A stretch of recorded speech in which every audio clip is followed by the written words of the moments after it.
For today's video nga pala is magluluto nga pala tayo ng fish stick. Siyempre bangus na nga palang isda ang gagamitin natin at siyempre madaming kalamansi ang kailangan. Dahil masipag nga ako, is pinirito ko na nga pala yung isda ng sabayan. O diba, kahit siksikan, pinagsiksikan ko talaga. At nagsimula na nga pala akong magayat itong mga sibuyas. Ito nga palang puting sibuyas yung binili ni tatay. Dinamihan na nga niya para mas masarap daw. Mas maraming sibuyas at mas maraming kalamansi nga pag fish stick is sobrang sarap nga daw. Pag gantong fish stick ang ulam natin, isihiwain lang naman natin to ng mga pabilog. Pag ganyan-ganyan lang, o tingnan nyo. Mabilisan na nga rin pala kung nagluto ng mga oras na yan kasi nga napansin ko nga na 10:15 na nga pala. Pag mga ganyang oras, mga 11 kasi is medyo nagugutom na nga kami kaya kailangan bago mag-11 is nakaluto na. Tapos nga is hiniwa-hiwa ko na nga rin pala itong mga kalamansi para nga maya-maya nga is mapiga ko na nga. Naghiwa nga rin pala ako ng bawang. Ewan ko ba't ko ba nilagyan ng bawang. Yung iba kasi ay hindi naglalagay ng garlic kapag gantong bistik ang ulam or fish stick.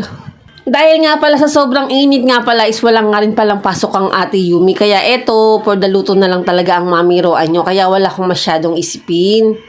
Eto nga at pinigapiga ko na nga yung kalamansi at naparami nga talaga yung pagkakalagay ko ng kalamansi. At chinek ko nga yung ipiniprito ko at medyo maluluto na nga at medyo na-struggle nga ako sa pagbabaliktad kasi nga nagtatalsikan nga siya sa akin. After ko nga magprito is nagisa na nga pala ako ng bawang sibuyas. Nung naluto-luto na nga yung sibuyas is kumuha na nga ako ng ilang peraso para pan-toppings ko. Hindi ko na nga na-videoan dahil naghang na nga yung cellphone ko at etong nga luto na nga yung ulam namin.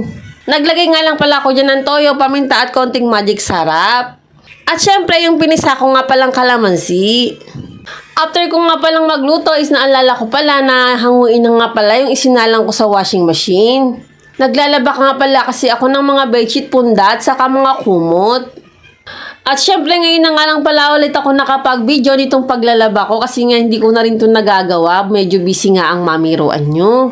Umakit nga pala ako para nga pala makapagbabad ako sa buhok ko ng hair relaxing.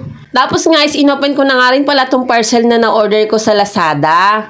Ito kasi yung trending sa TikTok pero sa Lazada na rin ako umorder. Tatry ko nga kung gagana nga pala siya sa bowl namin. At syempre napaliguan ko na nga pala yung dalawa kong anak at for the gatas na naman sila. And after ko silang paliguan, is ako naman talaga ang maliligo. O siya, hanggang dito na lang po muna. Salamat po sa panonood. Bye!